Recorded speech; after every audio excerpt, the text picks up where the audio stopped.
میرے دوستو، اپنے ماں باپ کے نافرمان پر ایک بات کر دوں۔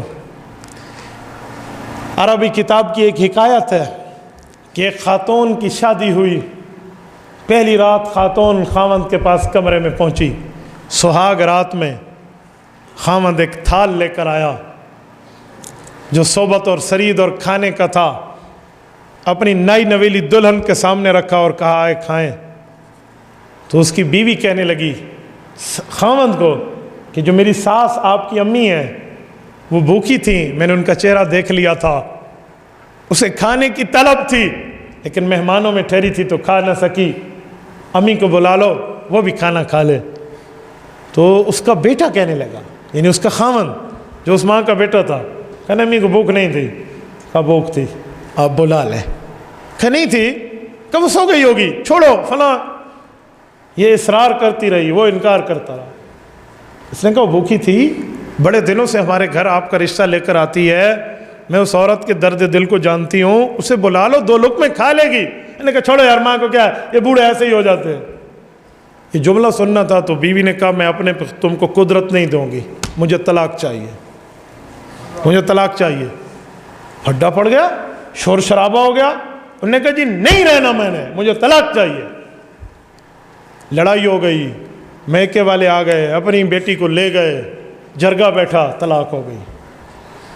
اس خاتون کی ایک جگہ شادی ہوئی، اللہ نے اس کو اولاد سے نوازا، بچوں اور بچیوں سے نوازا، ماں باپ کے فرما بردار اولاد سے نوازا۔ ایک وقت آیا وہ ماں کو حج پہ لے گئے، یہ میدان عرفات میں جا کر بیٹھی ہیں، اور بیٹے ماں کو گویا نیچے پاؤں نہیں رکھنے دیتے، اس کی عزت کرتے ہیں، احترام کرتے ہیں، اور اس کا خیال بجا لاتے ہیں، احترام بجا لاتے ہیں۔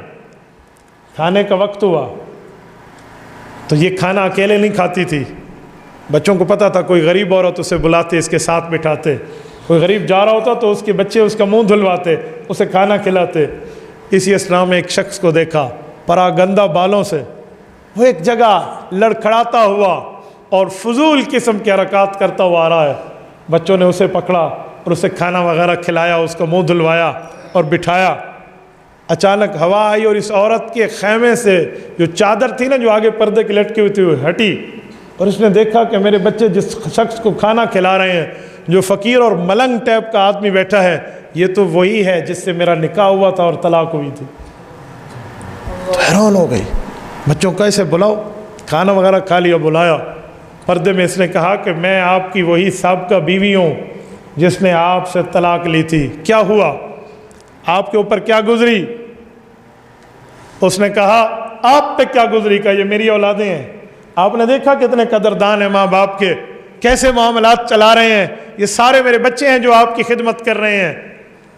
اس نے کہا میں تو ذلیل ہو گیا، میں برباد ہو گیا، میں نے ایک جگہ شادی کی، مجھے میری اولاد جو ملی بد نصیب ملی، ان نے مجھے مارا، کوٹا، ذلیل کیا، میری یہ ہڈی ٹوٹی، میری یہ ہڈی ٹوٹی، آج مجھے گھر سے نکال دیا، میں در در پھر رہا ہوں، اور میں بے سارا، بے سہارا، بے آسرا اور بے سہارا ہوں، بس میری قسمت بری تھی، تیری قسمت اچھی۔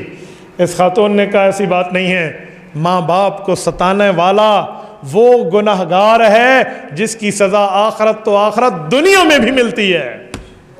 میں نے اپنے ماں باپ کی قدر دی تھی، آج اس کا بدلہ دیکھ لے، جو تو نے کیا تھا آج اس کا بدلہ دیکھ لے۔